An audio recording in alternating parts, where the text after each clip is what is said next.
Advanced Corporate Accounting, Chapter 2, Mergers and Acquisition, Session 22. This is problem on amalgamation under net assets method with statutory reserve under pooling of interest method. X Company Limited and Y Company Limited have agreed to amalgamate and to form a new company called Z Company Limited, which has to take over both the companies as per their balance sheet given below. Balance sheet of X company ಕೊಟ್ಟಿದ್ದಾರೆ share capital, reserves in surplus, development rebate, creditors bills payable, assets, land and building, plant and machinery, furniture, investment in government securities, stock, debtors and bank. Y company limited balance sheet ಕೊಟ್ಟಿದ್ದಾರೆ. Again, share capital, general reserves, surplus, secured loans, unsecured loans, creditors, bills payable, land building, plant machinery, patents, furniture, investment, security, stock, debtors, bank. Prepare ledger accounts in the books of transferor company and opening entries in the books of transferee company under amalgamation in the nature of merger. Assume that the development rebate reserve is a statutory reserve continued in the transferee company. First, let us look into the solution. You notice statutory reserve must be treated like any other liability in the realization account in the books of transferee company. In the books of transfer company, it is transferred to amalgamation adjustment account to the extent of statutory reserve and shown under reserves and surplus on the liability side and miscellaneous expenses and losses on the asset side. Since the statutory reserve is to be maintained, the reversal entry is not required. We have to maintain the statutory reserve.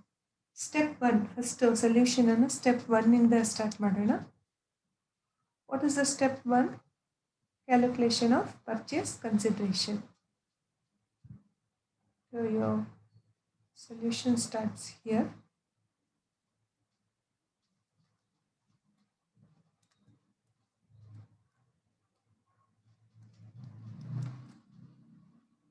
Solution step 1. Calculation of purchase consideration.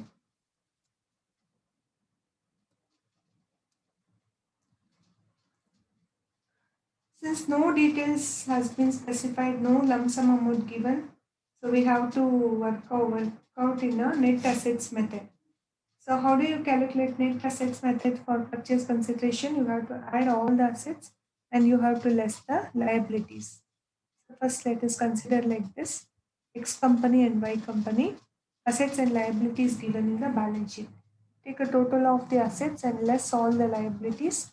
Whatever the balance that is there, that balance we call it as the purchase consideration. See, for X Limited, add all the assets, you get a balance of 8 lakhs. For liabilities, including the statutory reserve and all other liabilities, you add total assets is 8 lakh, total liabilities is 3 lakhs. The difference is purchase consideration. 8 minus 3, that is 5 lakhs, 15 minus 7, that is 8 lakhs.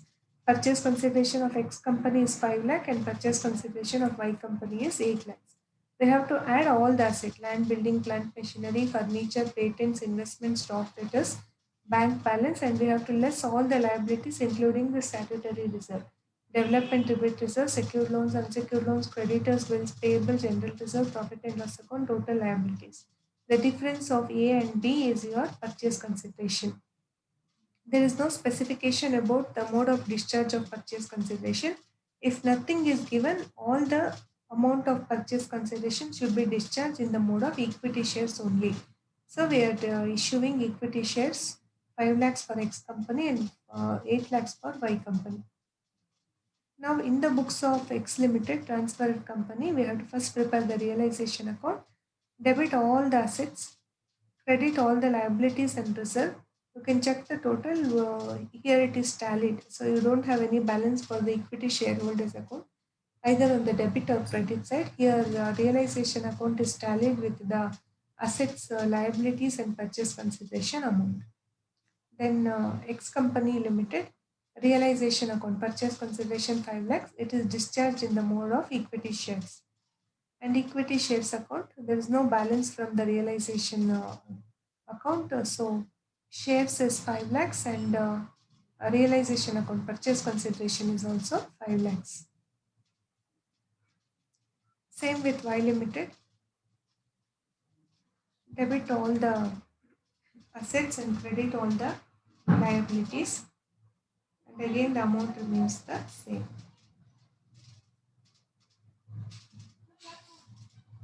Land, building, plant, machinery, furniture, patents, investment, stock, debtors and bank, secured loans, unsecured loan, creditors, bills payable, general reserve, and the purchase consideration amount. There is no profit or no loss on realization. It is tallied. And X Company Limited, same thing. Realization purchase consideration is 8 lakh. It is discharged in the mode of shares 8 lakhs. Equity shareholders account again 8 lakhs is the uh, purchase consideration discharged in the mode of equity shares. Now journal entries. Business purchase account total purchase consideration is 13 lakhs. For X company it is 5 lakhs and for Y company it is 8 lakhs. And then all the assets and liabilities as it is valid no balance. But here under realized value, total of both we are taking land, building, plant, machinery, furniture, patents, investment, stock and bank. And then considering all the liabilities and business purchase, there is a general reserve of 6,30,000, which is the balancing amount. Being assets and liabilities taken over, incorporation recorded.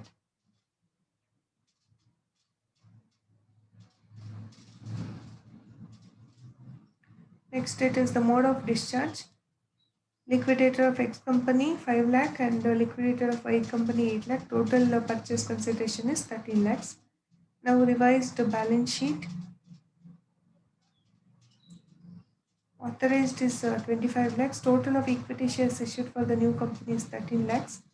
Development reserve is 30. General reserve is the difference. What we have got is 6,30,000. Secured loan is 1,50,000. Unsecured is 50.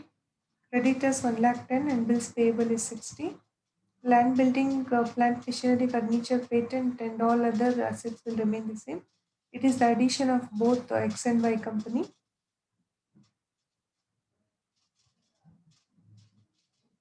Your balance sheet will tally at 23 lakh 30,000.